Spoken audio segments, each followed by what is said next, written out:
కొంచెం silent please.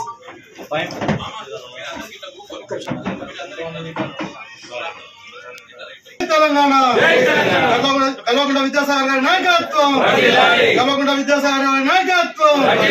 జై Telangana. Okay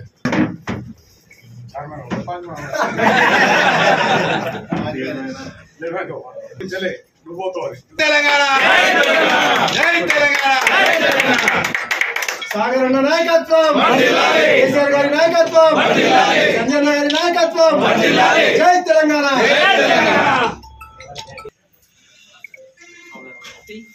शहनशीब तशरीफ फरमा अजील अजीज विद्यासागर साहब, उनकी क़यादत के अंदर हम 4.5 साल का जो सफर तय करे, 10 साल का जो करे, बिल्कुल उन्हीं के साथ में रहने का था। थोड़े कामों की वजह से हम लोग क्या बोले ठीक काम हो जाता बोल के जाना पड़ा 1.5 महीने तक, फिर भी हमको कुछ समझ में नहीं आया, फिर वापिस आ गए। वो हमारे वालिद जैसे है, बिल्कुल उनके जो कामें हैं बिल्कुल सही है। और 10 साल के जो सफर के अंदर हमने जो केसीआर साहब को देखे, विद्यासागर राव साहब को देखे, कहीं भी कोई चीज का इंसिडेंट नहीं हुआ। ये 9 महीने के अंदर एक 10 जगह तो 5 जगह तो कर्फ्यू लगा के छोड़ दिए, और हुकूमत कैसा चलाते हैं और क्या करते हैं समझ में नहीं आता। और फिर जब तक हम इधर नहीं आए हमको सुकून नहीं हुआ, क्योंकि हालात भी बिल्कुल नासाज हो रहे हैं। जितने भी मेरे साथियां गए हैं बिल्कुल उनको भी मैं तहे दिल से दावत भी दे रहा हूँ, शुक्रिया अदा कर रहा हूँ। फिर कि हमारे लिए यही दरवाजा खुला है और यही घर को हम आना है, दूसरे घर को हम रह नहीं सकते और बैठ नहीं सकते, कहीं जा नहीं सकते। और जो कुछ भी है हमारे विद्यासागर राव साबित है, हमारे लिए कोई हमारे लिए काम नहीं कर सकता। कोरुटले के अंदर जितने भी डेवलपिंग कराए उनके सिवा कोई नहीं करा सकता, और उनके साथ उनके फर्जन जो अब इस वक्त काम कर रहे हैं उन्होंने करा सकते हैं, उससे सिवा कोई भी नहीं करा सकता। क्योंकि ये जो है ना बिल्कुल इन दोनों पब्लिक के अंदर घुस के काम करने वाले हैं, ये दूसरे किसी से भी कुछ भी नहीं होता, उनके सिवा कुछ भी नहीं होता। ये जो मुझे मौका दिया गया और फिर मुझसे फिर वापसी में आने के बाद मैं जो खुशी महसूस कर रहा हूँ, और फिर आने वाले इंतखाबात के अंदर बिल्कुल अच्छी तरीके से काम करके आपका नाम जैसा है वैसे ही रखूंगा। मैं अभी कभी किसी सूरत में किसी हालत में कहीं भी नहीं जाऊंगा, मुझे मौका देगा, शुक्रिया अदा करता हूँ। जय तेलंगाना, जय तेलंगाना, जय तेलंगाना, जय तेलंगाना। अस्सलाम वालेकुम, అందరికీ నమస్కారం। వాస్తవానికి घर वापसी అంటే సజ్జుబతోటి ఇది మొదలైంది, ఓన్లీ ఇది మొదలే। ఇంకా రేపు ఎల్లుండో వారం తర్వాత ఇంకా మా పెద్ద సార్కి ఫస్ట్ అయితే సార్కి కృతజ్ఞతలు, బాగా రోజుల తర్వాత సార్ వచ్చారు మా పాత పార్టీ ఆఫీస్కి। మళ్ళా చూస్తే అందరికీ చూస్తే ఎట్లా అనిపిస్తుందంటే పాత రోజులు గుర్తుకొస్తున్నాయి। సార్కి స్వాగతిస్తూ నాతోటి కౌన్సిలర్లకు, కార్యకర్తలకు అందరికీ నమస్కారం పెడుతూ, సజ్జుభాయ్ వెల్కమ్ పార్టీ ఇది మనం ఒక తెలంగాణ కుటుంబం। మనం 10 సంవత్సరాలు కలిసి నడిచినాం ఈ తెలంగాణ కుటుంబంలో। 5 సంవత్సరాల దాకా 6 సంవత్సరాలు ఉద్యమం చేసినాం। దాదాపు మేము ఎమ్మెల్యే గారితో, మన మాజీ అధ్యక్షులు గారితో ఒక దాదాపు 14-15 సంవత్సరాల మనకు అనుబంధం ఉంది। ఇవాళ పాపం మనం 2 months అయింది పోయి, కానీ ఎప్పుడు ఫోన్ చేసి ఒకటే మాట్లాడాలా, సార్ నాకు కళలు నచ్చిర్రు, నాకు అసలు నచ్చుతలేదు, నాకు అసలు అర్థం కాలే ఎందుకు పోయినా నేనని ఆయన లోపల బాధపడుతుంది। అంటే ఆ బాధ మీకు ఇప్పుడు అర్థమైంది అని ఏం మాట్లాడారు। వాస్తవానికి అక్కడ పోయిన తర్వాత తెలుస్తుంది అసలు ఏం జరుగుతుంది। 10 సంవత్సరాల అలా కేసీఆర్ గారికి తిట్టిన వాళ్ళు ఎవరైనా కనిపించారా? ఇవాళ మీరు వాట్సాప్ చాలు చేయండి, దాదాపు ఒక 1000 మెసేజ్లు ఉంటే 1000కి 1000 రేవంత్ రెడ్డికి తిట్టేటోడు దొరుకుతారు, కానీ ఆడోళ్ళు కానీ ఇగో క్యాడర్ ఏమున్నది, సొంత లాభాల కోసం లీడర్లు పోతారు వస్తారు, కానీ మనం మళ్ళా రేపు పోయేది అదే జనాల దగ్గర। మనం ఒక నాయకుడు కావాలా, ఒక కౌన్సిలర్ కావాలా, ఒక ఎమ్మెల్యే కావాలంటే మనం పోయేదే జనాలు। ఆ జనాలు ఇవాళ ఎంత తిడుతున్నారు మీరు వాట్సాప్ చాలు చేయండి। ప్రతి వాట్సాప్లో ఒకటే, మా కడుపులు కొడుతుడు, మా ఇల్లు కూల కొడుతురు, ఒక ఇల్లు కట్టాలంటే ఎన్ని రోజులు అవుతుంది? ఇప్పుడు నా 17వ వార్డులో బాగు ఉంటుంది, అది బాగు మొన్న కట్టిందా? కేసీఆర్ హయాంలో కట్టిన ఇల్లులా 2004 నుంచి 2014 దాకా కాంగ్రెస్ గవర్నమెంట్ అవి అన్ని ఇల్లు కట్టిన అప్పుడే। ఇవాళ మీరు హైడ్రా పేరు తీసుకొచ్చి పేదల ఇల్లు కూల కొడుతున్నారు। రేవంత్ రెడ్డి తమ్ముడు ఉన్నాడు కొండల రెడ్డి, ఆయనకు నోటీసులు ఇస్తారు, సామాన్య ప్రజలకు మీరు ఇల్లు కూల కొడతారు। అంటే వాళ్ళ తమ్మునికి ఒక న్యాయం, వాళ్ళ అన్నకు ఒక న్యాయం, సామాన్య ప్రజలకు ఒక న్యాయమా? అందుకే రేవంత్ రెడ్డి అనే మనిషి సొంత లాభాల కోసం ఓన్లీ చంద్రబాబు నాయుడు, ఈ చిట్టి నాయుడు పనిచేసేది ఓన్లీ చంద్రబాబు నాయుడుకే. మీరు చూడండి, గమనించండి, ఏదో ఒక మంచి పని నడుతుందా? కేసీఆర్ ఇచ్చిన 2000 ఇలా పెన్షన్ ఉన్నది, ఆయన ఇచ్చిన కళ్యాణ లక్ష్మి షాదిమోహన్ అదే నడుతున్నది. ఆ పెన్షన్ కూడా 2 నెలలది తిన్నాడు. రైతు బంధు కేసీఆర్ వేసింది, ఒక రైతు బంధు తిన్నాడు. కళ్యాణ లక్ష్మి అది కూడా తులం బంగారం అన్నారు, షాదీ ముబారక్ తులం బంగారం అన్నారు, ఇస్తున్నారా? ఏది ఇస్తలేరు. న్యూట్రిషన్ కిట్టు ఆడపడుచులకు కేసీఆర్ కిట్టు 13,000 ఇస్తున్నారా? అన్ని పనిచేసారు. కొత్త పర్వతం వస్తే కొత్త ఆశలు ఉంటాయి. అరే కొత్త పర్వతం వచ్చింది ఏమైనా ఇస్తారు కావచ్చని ఈయన ఉన్న కేసీఆర్ ఇచ్చినే తీసేస్తున్నాడు. రంజాన్ కి కిట్ ఇస్తుండే సార్, రంజాన్ తోఫా ఇస్తున్నారా? బంద్ చేసిరు. ఏదో ఒక టైం పేదోళ్లకు భోజనం అని పెడుతుర్రు, బంద్ చేసిరు. అంటే ఎంత అన్యాయమా? నేనైతే ఈ 16 సంవత్సరాల జీవితంలో ఫస్ట్ టైం ఈ సీఎం చూసిన. అసలు మాకు పనిచేస్తున్నా మళ్ళా తెలంగాణ ప్రజలు ఆలోచించాలా. ఈ సీఎం ఒక్కసారన్నా 10 నెలలు అవుతుంది గవర్నమెంట్, ఒక్కసారన్నా జై తెలంగాణ అంటుండా? మనం ఎందుకు ఈ నెంబర్ ఉండాలా? వీడు మాట్లాడితే జై సోనియా అంటాడు. మొన్నటిదాకా టీడీపీలో ఉండి బలిదేవత 1000 మందికి బలిదేవత 1000 మంది పానలు తిన్నదన్నాడు. ఇవాళ అదే సోనియా అంటారు. రాజీవ్ గాంధీ గారు పనిచేసిరా? తెలంగాణ బిడ్డగా అవమానించారు. అసంటోళ్ళకి తీసుకొచ్చి తెలంగాణ తల్లి విగ్రహం ప్లేస్ లో ఆయన విగ్రహం పెట్టాడు. ఖచ్చితంగా కేటీఆర్ గారు చెప్పినట్టు రేపు రాబోయే కాలంలో మన గవర్నమెంట్ వస్తుంది. ఏది పెడుతున్నారు ఖచ్చితంగా దీనికి ప్రతీక్షకు రబ్బర్ చర్యలు ఉంటాయి. ఎవరికి భయపడేది తెలియదు. న్యాయంగా పనిచేస్తున్నాం. కొత్త ప్రభుత్వం అంటే ఏదో సంక్షేమ పథకాలు చేయాలి కానీ ఇదేంటి జనాల మీద పడి నీకు ఢిల్లీకి పైసలు పంపించేస్తుంటే వేరే దాంట్లో ఈ జనాలు ఏమన్నారు? నీకు అక్రమ వసూలు చేసుకుంటా పేదోడు ఉంటే ఆయనకి నోటీస్ ఇవ్వాలా? పెద్దోడు ఉంటే నోటీస్ ఇవ్వాలా? గరీబోడు ఉంటే ఆయనకి ఇల్లు కూలగొట్టాలా? అంతే. ఇంత అన్యాయమా? జనాలు రిక్షపోయారు. రేపు ఎలక్షన్ వచ్చినా కూడా మళ్ళీ కేసీఆర్ గారు వస్తారు. మేము అందరం కలిసి విద్యాసాగర్ గారి హయాంలో కేసీఆర్ గారి నాయకత్వంలో సంజయ్ నాయకత్వంలో పనిచేస్తాం. మళ్ళీ ఒకసారి సజ్జుబాయికి వెల్కమ్ చెప్తున్నాం. ఇంకా ఒక 2-3 ఆల్రెడీ సార్ గారితో మాట్లాడిరు. రేపు ఎల్లుండి మళ్ళీ ఒకసారి మీ అందరితో ఒక ప్రెస్ మీట్ ఉంటుంది, అతి త్వరలో ఉంటుంది. కాబట్టి ఈ ఒక చిన్న అవకాశం ఇచ్చినప్పుడు సార్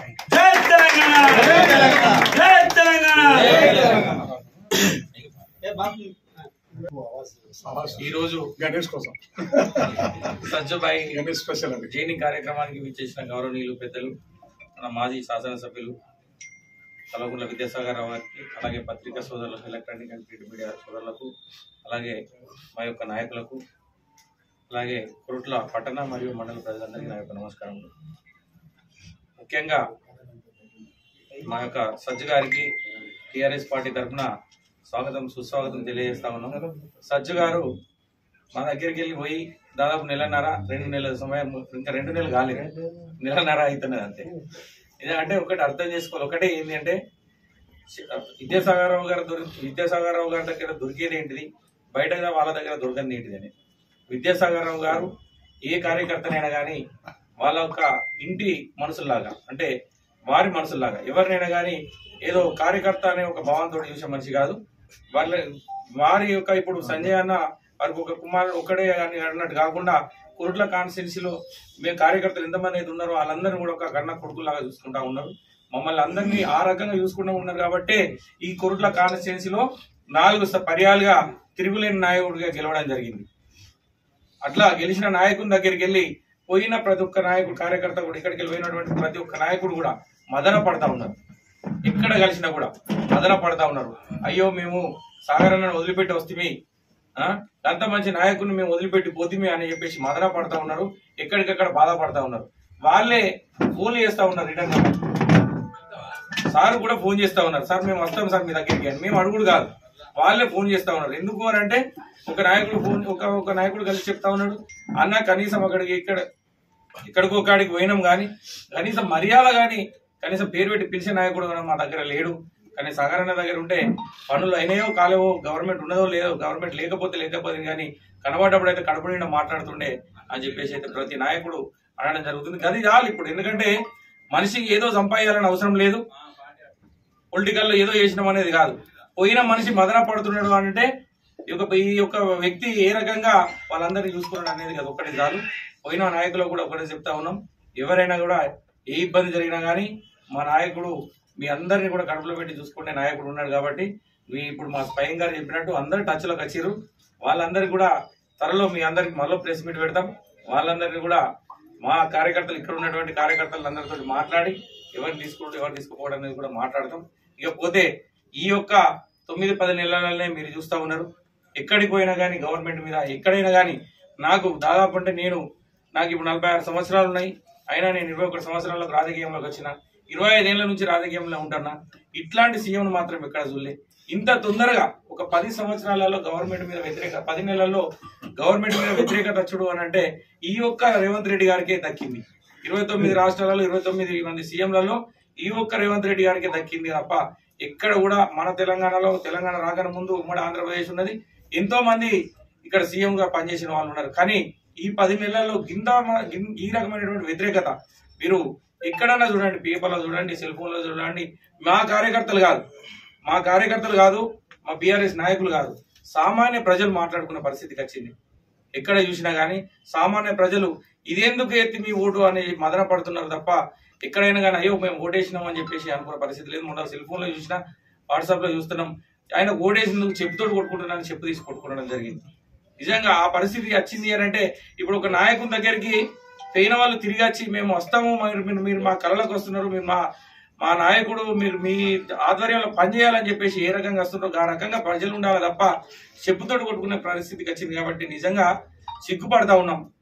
ఈ తెలంగాణ రాష్ట్రం ఏర్పడ్డప్పుడు 29 రాష్ట్రాలలో కేసీఆర్ గారి నాయకత్వంలో 29 రాష్ట్రాలలో అగ్ర రాష్ట్రంగా ఉండే, చిన్న రాష్ట్రం మొన్న మధ్యలో ఏర్పడ్డ కానీ అగ్ర రాష్ట్రంగా అన్నిటికంటే డెవలప్మెంట్ రాష్ట్రంగా ఉండే. కానీ ఇప్పుడు మీ తెలంగాణ అంటే ఏం తెలంగాణ అనే పరిస్థితికి వచ్చింది. నిజంగా ఒకటే తెలియజేస్తా ఉన్నాం రేవంత్ రెడ్డి గారికి కానీ కాంగ్రెస్ నాయకులకు కానీ, ఇప్పుడు బీఆర్ఎస్ నాయకులను కానీ బీఆర్ఎస్ పార్టీని కానీ కేసీఆర్ గారిని కానీ తిట్లు బంద్ చేసి ప్రజలకు ఏం చేయాలా, ప్రజలకు ఏ అవసరాలు ఉన్నాయి, ఇప్పటి వరకు కూడా 10 నెలలు అవుతుంది, ప్రజలకు ఇది చేస్తామని ఒక సిస్టమేటిక్ ఒక పని లేదు వాళ్ళ దగ్గర. ఏ ఒక స్కీమ్ తీసుకొచ్చినా కానీ ఆ స్కీమ్ ప్రజలకు పూర్తి స్థాయిలో అందటం లేదు. ఏ రకంగా అంటే కేసీఆర్ గారు ఉండేది ఒక రైతు బంధు వచ్చింది, రైతు బంధు ఇచ్చినప్పుడు ఒకటే చెప్పుకోవాలి. ఎందుకంటే రైతు బంధు ఇచ్చినప్పుడు చాలా మంది అన్నారు ఏమని, 100 ఎకరాలు ఉన్న వాళ్ళకి ఇచ్చిండు, 50 ఎకరాలు ఉన్న వాళ్ళకి ఇచ్చిండు అని. ఆ 100 ఎకరాలు 50 ఎకరాలు ఉన్నోళ్ళు ఊర్లలో ఉండరు, ఎక్కడనో ఉండొచ్చు, అది 1-2% ఉండొచ్చు. కానీ ఇవాళ రుణమాఫీ చేసినావు, 2 లక్షల రుణమాఫీ అంటున్నావు. ఇవాళ ఒక 20-25% మందికి కూడా గ్రామాలలో రుణమాఫీ కాలేదు. ఒక రుణమాఫీ 25% మందికి అయింది, మిగతా 70-75% మందికి ఎవ్వరికి కూడా ఒక రుణమాఫీ కాకుండా ప్రతి ఒక్కడు ఆఫీసుల చుట్టూ తిరిగే పరిస్థితి ఉంది. ఆనాడు రైతు బంద్ చేసినట్టు ఏ రోజు కూడా ఆఫీసుల చుట్టూ ఏ ఒక్క రైతు కానీ ఒక్కొక్క సామాన్య ప్రజలు కానీ ఎక్కడ కూడా ఆఫీసుల చుట్టూ తిరగలే. ఇవాళ రుణమాఫీ కోసం ఏవో ఆఫీస్ పోవాలా, ఫోటోలు దిగాల.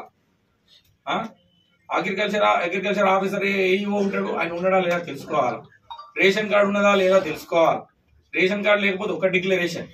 ఈ రకంగా ఆఫీసుల చుట్టూ తిరిగేందుకు జిరాక్స్లకు పైసలకే అయిపోతున్నాయి తప్ప మళ్ళీ ఆ పైసలు కూడా వస్తాయా లేవా అనే నమ్మకం కూడా ఇప్పటికీ ప్రజలకు కలుగజేస్తలేడు. కాబట్టి నిజంగా రాబోయే నిన్న మధ్యలోనే మా యొక్క రైతు సోదరులు కూడా చెలో కలెక్టరేట్ కూడా పెట్టడం జరిగింది. 4వ తారీఖు నాడు రైతులందరూ కూడా, పట్టణాల్లో ఉన్నటువంటి రైతులందరూ కూడా ఈ 4వ తారీఖు నాడు కదిలి రావాలి.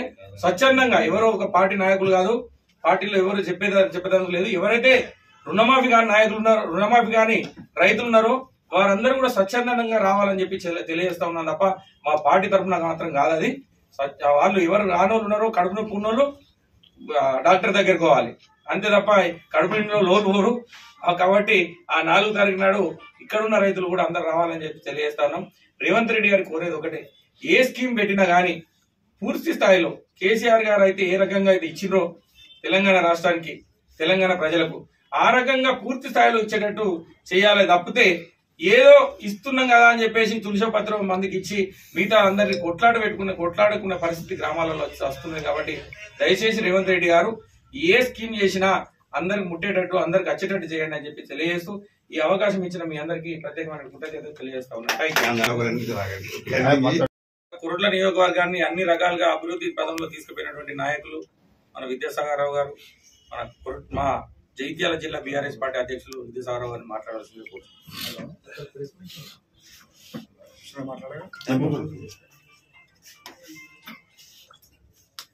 ప్రెస్ మిత్రులకు, ఎలక్ట్రానిక్ మీడియా మిత్రులకు ప్రతి ఒక్కరికి నా యొక్క నమస్కారం.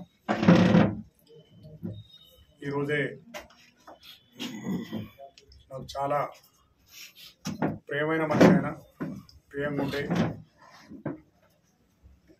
దాదాపు కొట్ల నియోజకవర్గం ఏర్పడి 15 సంవత్సరాల నుంచి కూడా నాకు అందుబాటులో ఉండి మొన్ననే కౌన్సిలర్ కూడా మనం గెలిపించుకోవడం జరిగింది. ఏదో తనకు చిన్న పొరపాటుతో పోయినాను ఫీల్ అవుతుండే ఆయన, నాకు చెప్పడానికి కూడా ఫీల్ అయ్యాడు. ఏదో నా సార్ నెత్తిమీద దయం కూర్చున్నట్టు అయిపోయింది, అట్లా అయిపోయింది సార్, నాకు నా మనసు ఒప్పుకుంటలేదు అని చెప్పి ఇవాళ మీ నాయకత్వంలో ఉంటాను నేను, ఇక్కడ మీ ప్రేమ ఆప్యాయతలు అని చెప్పి వచ్చిన మా సజ్జుబాయి గారికి స్వాగతం పలుకుతూ, మా ప్రవీణ్ గారు, అదేవిధంగా మా గౌరవ కౌన్సిలర్ బాబాబాయి గారు, సునీల్ గారు, అదేవిధంగా రాయేష్ పార్టీ అధ్యక్షుడు, అదేవిధంగా మురళి గారు, పోతే సత్యం గారు, మిగతా కోప్షన్ గారు, అన్వర్ గారు, గౌరవ సర్పంచ్, మాజీ సర్పంచ్, సర్పంచులు, పాత్రికేయ మిత్రులందరికీ మరొకసారి నమస్కారం తెలియజేస్తూ చాలా తృప్తిగా ఉంటుంది. ఎందుకంటే కోట్ల వరకు ఏర్పడు, కోట్ల ప్రజలు నన్ను 4 సార్లు ఎమ్మెల్యే గెలిపించడు. కోట్ల అభివృద్ధి విషయంలో ఎక్కడ కూడా తక్కువ కాలేదు, ఎవరు చేయలేరు కూడా. నేను ఛాలెంజ్ చేస్తాను ఎప్పటికైనా, కానీ ప్రజలే గుర్తిస్తారు.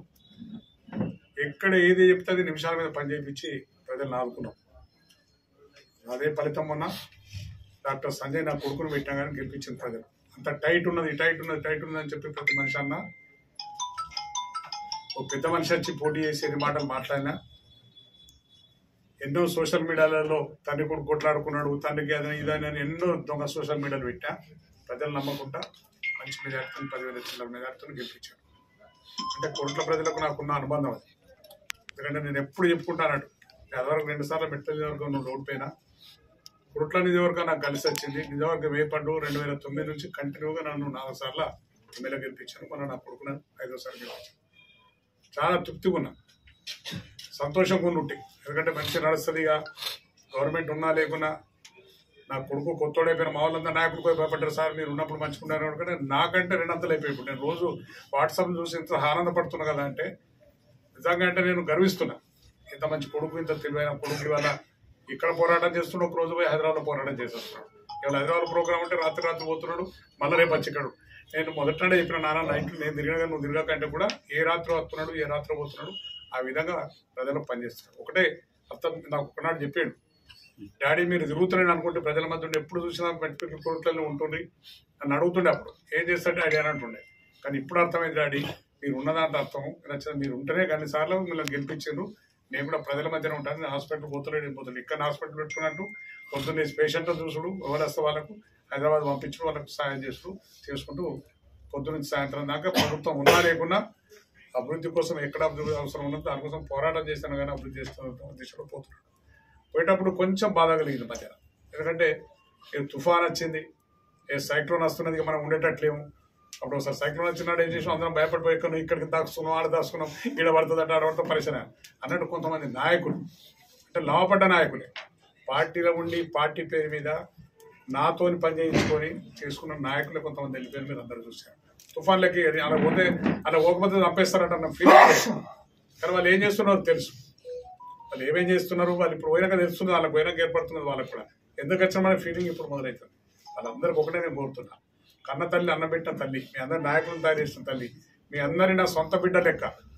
నా సంజయ్ రెడ్డి చూసినో మీ అందరికి కూడా అదే విధంగా చూసిన, ఎక్కడ కూడా వ్యత్యాసం లేకుండా అందరినీ కాపాడిన, మంచికి చెడుకు వాళ్ళ కష్టం వచ్చినా సుఖం వచ్చినా అన్నింటిలోనే అందుబాటులో నా వంతుగానే సాయం చేసిన అటువంటి నాయకుడు పోయిన కొంచెం బాధ కలిగింది. నాకు కొంచెం బాధ అనిపించింది.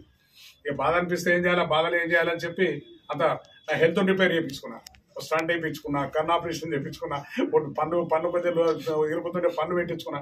ఈ 5-6 నెలల నుంచి కొంచెం దూరం ఉన్నా. మీ అందరు పత్రికా మిత్రులకు కూడా కలవలేదు నేను ఎక్కడ కూడా.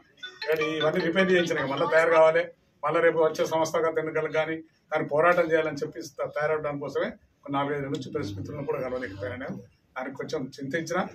తప్పగా నా శక్తి ఉన్న రోజు మీకు ఎన్నడో చెప్పిన, నా కోట్ల ప్రజల కోసం నా శక్తి ఉన్న రోజు మా ప్రజలందరూ కూడా తెలియజేస్తున్నాం మీ ఎలక్ట్రానిక్ మీడియా ద్వారా. నా శక్తి ఉన్న రోజులు మీకు ఉంటా, మీకోసం ఉంటాను. మీరు భయపడగలరు, ఎవ్వరికి భయపడవలసిన ఉండదు. మీకు అటువంటి పరిస్థితి మీ ఇంటి కూడా కావాలి కుక్కలకి కూర్చొని పనిచేస్తా, మేము కాపాడతాం. కూడా సార్ ఉండలేడు కదా అనేది లేదు, ఫోన్ చేస్తే వస్తారు. ఫోన్ చేస్తే వస్తా. చెప్పిన మీకు ఇంతకుముందు నా హెల్త్ డిపార్ట్మెంట్ చేయక కొంచెం అన్ని హెల్త్ అంతా రిపేర్ చేయించుకుంటున్నా, అన్ని 90% అయిపోయినాయి. ఇంకొక 10% ఒక కన్ను ఉన్నదుకోండి, దసరా అయిన తర్వాత అది చేయించుకుంటా అంటే కన్ను చూపు మంచిగా మంచిగా కడుపు నిండా తినచ్చు, పనులు మంచిగా అవుతాయి, ఇక గుండె మంచిగా అయ్యేటట్టు స్టంట్ అయిపించడం అయిపోయింది. ఏ ప్రాబ్లం లేకుండా ఉంటుంది కనుక ఇవన్నీ చేసుకుంటానికి ఆగినా కానీ నా ప్రజలందరినీ కాపాడుకునే బాధ్యత మాది. నేను నా కొడుకు కానీ ఎమ్మెల్యేగా ఆయన కర్తవ్యం ఆయన నెరవేరుస్తాడు, పార్టీ అధ్యక్షులుగా నా కర్తవ్యం నేను చేస్తా, పార్టీని కాపాడుకుంటా. వాళ్ళందరూ కూడా చెప్తున్నా, ఆలోచించుకోవాలి. నాతో అన్యాయం అయితే రాకండి, నేను మీకు తప్పు చేస్తే రాకండి, నేను లాభం చేయకపోతే రాకండి. లాభపడి నచ్చిన మీరు అందరు మీ అభివృద్ధిలోనే ఎక్కడ ఏ వాళ్ళు అడుగుతా కౌన్సిలర్కు ఇది కావాలి సార్ అంటే వెనక ముందు కానీ ప్రతి ఒక్కరికి పెట్టించా వాట్స్. ఎవరు అడుగుతా వాళ్ళు పెట్టించా, సార్ మాకు ఇక్కడ ఉన్నది సార్ అని చెప్తే పెట్టించా. ఇప్పుడు న్యాయంగా ఉన్నారు, ఇప్పుడు ఉన్నోళ్ళు న్యాయవంతురాలు. అలాగే పన్నెండు ఉన్నోళ్ళు వాళ్ళ మీద కూడా ఎంత ప్రెషర్ ఉన్నా పోలే న్యాయంగా ఉన్నారు సార్. మేము పార్టీ మీద ఇండిపెండెంట్ గెలిచిన వాళ్ళు న్యాయంగా ఉన్నారు. బాబాబాయ్ ఇండిపెండెంట్ గెలిచిన పార్టీలకు వచ్చాడు, ఇండిపెండెంట్ గా వచ్చాడు. ఆయన ఎటన పోవచ్చు సార్, నీ పార్టీ టికెట్ మీద గెలలేదని పోవచ్చు. ఆయన నా మీద నమ్మకంతో నా మీద నమ్మిడు కనుక ఆ మీద నమ్మకంగా నేను నమ్మిన వ్యక్తిగా నచ్చిత బాబాబాయ్ ఒక్క మాట వైపగానే లేదు సార్ నేను ఎటుపోను, నేను విడిచిపెట్టుకోనని చెప్పి అట్లా ఆగి ఉన్నాడు. సత్యంగా అందరు ఎందుకంటే నమ్మకంగా ఉన్నారు వీళ్ళు. సునీల్ కూడా ఇప్పుడు 15 ఏళ్ళ మా ఎంబడి ఉండబట్టి కోట్ల ఏర్పడకుందని నుంచే ఆయన పరిచయం మనకు. ఆయన సునీల్ కూడా 15 ఏళ్ళ నుంచి నాతో ఉన్నాడు కనుక ఎవరు విడిచిపెట్టుకోరు. కొంతమంది వేరు 15 ఏళ్ళ నుంచి ఉన్నోళ్ళు వేరు, అంతకుముందు 15 ఏళ్ళ కన్నా మొదటి నుంచి ఉన్నోళ్ళు వేరు. మన నాయకులను తయారు చేసినా, మనకి నచ్చిందా వాళ్ళ పొజిషన్ పెంచినా పెంచడంలో వేరు. బాధపడతలేండి, భగవంతుడు నమ్మటారు. ప్రజలను నమ్ముతా, ప్రజలు ఉన్నారు మళ్ళా ప్రజలందరూ చూస్తున్నారు. ఎవరేంది అనేది ప్రజలకు తెలుసు. ప్రజలంటే ఏంటనే వాళ్ళు ఎందుకు బదనం అవుతారు, బిడ్డ మన అవకాశం వచ్చినప్పుడు ఓటు వచ్చినప్పుడు తొక్కుడు దొక్కుతాం అని చెప్పి ఆలోచిస్తారు. కొరట్ల ప్రజలు తెలివైన వాళ్ళు అందరి కొరట్ల నిజాలు కొరట్ల పట్టణం ఉన్న ప్రజల తెలివి ఎక్కడ లేదు. నిజంగా చెప్తాను, ఎక్స్పోజ్ గారు మెడల కండవ వేసుకొని తిరగరు, ఓట్లప్పుడు ఆలోచిస్తారు, ఓట్లప్పుడు బరాబర్ ఓట్లు ఇస్తారు. ఎవడు మంచోడు ఎవడు చెడ్డోడు అని చెప్పి ఆ తెలివి కొరట్ల టౌన్ ప్రజలకు ఉన్నది. నేను ప్రసాద్ చెప్తా, అందరికి చెప్తే ఇవాళ ఇప్పుడు కాదు, ఎక్కడ నా మిత్రులకు చెప్తా, ఎక్కడ ఎక్స్పోజ్ గారు ఎక్కడ వచ్చేసారు ఈ పార్టీ ఆ పార్టీ అని తిరుగుతాయి. ఓట్లు వచ్చినప్పుడు మాత్రం ఎక్కడ దెబ్బతీయాలో అక్కడ దెబ్బతీస్తారు. అటువంటి ప్రజలను కనుక ప్రజలను కూడా ఆలోచించుకొని చెప్తానని. నేను తప్పు చేస్తే ఎక్కడ నా 15 ఏళ్ళ లోపల ఎవరైనా ఏళ్ళు పెట్టి చూపించే పని నేను ఎక్కడ చేస్తే నా నమ్మకాన్ని ఏళ్ళు పెట్టి చూపించిన ప్రజల కోసం అంతమై పనిచేస్తాం. నా తిరగనే నా కొడుకు అదేవిధంగా పనిచేస్తున్నాడు కనుక ప్రజల సేవ కోసమే. మాకు ఇల్లు ఏదో వస్తుందని కాదు, ఇల్లు 1000 కోట్లు సంపాదించుకుంటాను కాదు. సంపాదించుకోవాలంటే మాకుండే వ్యాపారాన్ని అన్ని బంద్ చేసుకుని ఇలా వచ్చినాం కనుక ఇప్పటికైనా పోయిన నాయకులు కూడా ఆలోచించుకొని ఆత్మ విమర్శ చేసుకొని ఉదయం మీద చేతి వేసుకొని అన్నారు చేతి వేసుకొని ఇప్పటికైనా మారండి. చిన్న అన్నం పెట్టిన తల్లిని మరవకండి, తన పాలు తాగి తల్లి 2 మీద గుద్దకండి. చిన్న వచ్చి ఎప్పటిదాకా రండి, వచ్చి మన పార్టీలో పనిచేయండి అని చెప్పుకోతున్నాం. ఇక విషయానికి వస్తే ప్రభుత్వం వచ్చింది ఏదో అయిపోతుంది. ఎందుకంటే ప్రభుత్వాన్ని చూస్తే అట్లా భయపడుతున్నారు. పొద్దున్న లేస్తే నేను ఇక్కడ నేను రాత్రి టీవీలో చూసిన ఏదైతే కొండా లక్ష్మణ్ బాబు ప్రోగ్రామ్ జరిగింది హైదరాబాద్లో జరిగితే రేవంత్ రెడ్డి మాట్లాడితే కొండా లక్ష్మణ్ బాబుజీ గారు ఏం సంపాదించుకోలే, నీతి నిజాయితీ ఉన్నాడు, ఆయన రాజకీయం చేసిండు. కానీ కొంతమంది నాయకులు నచ్చిన ఫామ్ హౌస్లు కట్టుకున్న నీకు లేదా ఫామ్ హౌస్ ఉన్నది, నువ్వు బజార్లో ఉన్నావు, రోడ్డు మీద ఉన్నావు, నీకు బంగ్లా లేదా, నువ్వు సంపాదించుకోవాలి. రోడ్డు మీద ఉన్నావంటే గుడిసెల్లో అంటే చెప్పచ్చు, గుడిసెల్లో చెప్పచ్చు సార్ నేను గుడిసెల్లో ఉన్న 25-30 ఏళ్ళ నా రాజకీయ జీవితంలో కానీ ఇవాళ బంగ్లాలకు రాలేదని చెప్పచ్చు. నీకు బంగ్లా లేదా, నీకు ఆస్తి లేవా, నువ్వు ఓటుకు నోటు కేసులు దొంగతనంలో జైలుకు పోయినావు, నువ్వేం మంచి మనిషి అని చెప్పుకుంటావు. ఎదుటి ఓడిని తిట్టుడు మైక్ అందుకున్నాడంటే కేసీఆర్ తిట్టుడు, కేటీఆర్ తిట్టుడు, హరీష్ రావు తిట్టుడు, టీఆర్ఎస్ ప్రభుత్వం తిట్టుడు. తెలంగాణ తెచ్చిన మనిషి ఆయన. మహాత్మా గాంధీ గారు భారతదేశం స్వతంత్రం చేసి ఇలా చేతులు ఎత్తి నమస్కారం చేస్తున్నాం స్వాతంత్రం వచ్చిందని చెప్పి. ఇలా తెలంగాణ చేస్తే ఎన్ని విధాలు లాభం అయిందనేది ప్రజలు ఆలోచిస్తారు. తెలంగాణ రాకముందు ఏముండే, తెలంగాణ వచ్చినాక ప్రజలకు ఏం లాభం జరిగింది అనేది ప్రతి మనిషి కూడా ఆలోచించే టైం ఉన్నది కనుక అసలు నువ్వు ఎన్ని తిట్టినా పడే, నువ్వు ఎన్ని తిట్టినా నడవై, నీ నోరు బంద్ చేయబోదు. ఫస్ట్ అభివృద్ధి మీద ఆధార పెట్టు, ప్రజలకు ఏం చేయాలో చెప్పు నువ్వు. కానీ నచ్చిన మాట్లాడితే తిట్టు బూత్ మాట ఒక ముఖ్యమంత్రి హోదా నుండి ఒక నాయకులు, ఒక రాష్ట్రానికి నాయకులు అయి ఉండి నోటికి వచ్చిన మాటలు బూత్ మాటలు తింటే అలవాటే తప్పితే మాత్రం నువ్వు ఒక్కనాడు కూడా ప్రజలకు మేలు చేయాలని కూర్చోట్లేదు. తెలంగాణ తల్లికి పోయి దండం పెట్టింది, తెలంగాణ తల్లి మంచిగా లేదు, దాన్ని ఇటు మారుస్తా, ఆ విగ్రహాన్ని తీసేస్తూ ఒకటి ఏది రాజీవ్ గాంధీ ఏం చేసిండు తెలంగాణ కోసం. ఎంతమంది బిడ్డలు చంపితే తెలంగాణ ఇచ్చింది కాంగ్రెస్ ప్రభుత్వం. ఎంతమంది బిడ్డలు చచ్చిపోయి 2 సార్లు, ఆనాడు 69లో ఉద్యమం, మొన్న ఉద్యమంలో ఎంతమంది. అప్పుడు నీ కాంగ్రెస్ ప్రభుత్వం ఉండే, ఇప్పుడు కూడా నీ కాంగ్రెస్ ప్రభుత్వం ఉండే. ఎంతమంది చచ్చిపోతే ఇలా తెలంగాణ ఇచ్చింది చెప్పి విగ్రహాలు పెట్టుకుంటాను. తల్లి విగ్రహం తీసేసి నచ్చిందా, ఎవరో పరాయి తల్లిని తీసుకొచ్చి పెట్టుకున్నాడు. సొంత తల్లి తీసేసుకొని పెట్టుకునే పరిస్థితి ఇలా విగ్రహాలు తీసేస్తా అంటాం, అన్ని తీసేస్తాం. ఆయన రూపురేఖలు లేకుండా ఇతను సెక్రటరీలో కూర్చుంటాం, మరి అది కూడా ఊనబడతాడు, మరి ఉంచుతాడు. సెక్రటరీలో కూర్చుంటాడు, ఆయన రూపురేఖలు లేకుండా చేస్తా, ఆయన ఏ పని చేసినా కానీ అవన్నీ మార్చేస్తా. ఇవే మాట్లాడు, నువ్వేం చేస్తావు చేయ కొత్తగా టీఎస్ ఉంది, టీజీని పెడతా, ఏదో అని పిచ్చి ఆలోచన అవిటికా అది అభివృద్ధి. అది అభివృద్ధి చేసి ప్రజల దగ్గరగా ప్రజలు 10 ఏళ్ళు నువ్వు ఉంచుకునేటట్టు నువ్వు పనిచేసి పెట్టు, ప్రజలకు లాభం చేయి. ఏది చేయకపోతే ఎక్కడైతే అక్కడ ఆత్మహత్యలు చేసుకోవట్రి, చెప్పుల పట్టి కొట్టుకోవట్రి. ఇప్పుడు మా వాళ్ళు చెప్పారు, అందరు కూడా చెప్పుల పట్టి కొట్టుకుంటారు. మీకు ఇచ్చినందుకు ఓటేసినందుకు తల్లి పెడుతున్నారని నీ మీద మన్నవాడారు, వాట్సాప్లలో చూసుకున్నాడు. కానీ మీద మన్నవాడారని నేను ఓటేసి తప్పు చేసినందుకు తల్లిని కూడా కొట్టుకొని ఇచ్చిన పరాక్రమ దగ్గర పోయినట్టు మా పరిస్థితి అని చెప్పి ఏడిసే పరిస్థితి నువ్వు తీసుకొచ్చావు. ఏది హైడ్రా ఎందుకు? అధికారం మీద తీసుకో, హైదరాబాద్ ప్రజల మీద తీసుకోకు. ఏ అధికారులు పర్మిషన్ ఇచ్చానో రాంగ్ పర్మిషన్ ఇచ్చానో వాళ్ళ సస్పెండ్ గది. కానీ అధికారులతో పర్మిషన్ తీసుకొని కట్టుకున్న వాళ్ళని పట్టుకొని పేదోడు అప్పు తెచ్చుకుని పాపం నేను ఒక 1,20 లక్షలు పెట్టి కట్టుకున్నా, 8 రోజులు కూడా కాదు ఇంట్లోకి వచ్చి 8 రోజులకన్నా ఇల్లు ఊరిపోయిందని చెప్పి భార్య భర్తలు చెప్తున్నారు. కట్టండి దాన్ని నువ్వు చేసే పుణ్యం అది పాపం తగ్గుతుంది, ప్రజల ఉసురు తగ్గుతుంది. నీకు నచ్చిందా? ఇప్పటికైనా మారు, ప్రజల కోసం పనిచేయి, ప్రజలు నేను నమ్మి వేసినందుకు ప్రజలకు న్యాయం చేయి. ప్రజల ఏవైతున్నాయో నువ్వు ఇచ్చిన హామీలను నెరవేర్చు. నువ్వు 420 హామీలు ఇచ్చినావన్నీ నెరవేర్చు మొదలు. ఆ నెరవేర్చిన తర్వాత నువ్వు ఏమైనా చేయగని చెప్తున్నావు, హెచ్చరిస్తున్నావు. ఆ నాయకులందరూ కూడా కొట్ల నాయకులను కూడా కోరుతున్నాను. నేను మీ ఆత్మవిమర్శలు తీసుకొని ఖచ్చితంగా మీరు అందరూ వస్తే నేను ఒక బిడ్డలుగా నేను మళ్ళీ కూడా దగ్గర తీసుకుంటాను.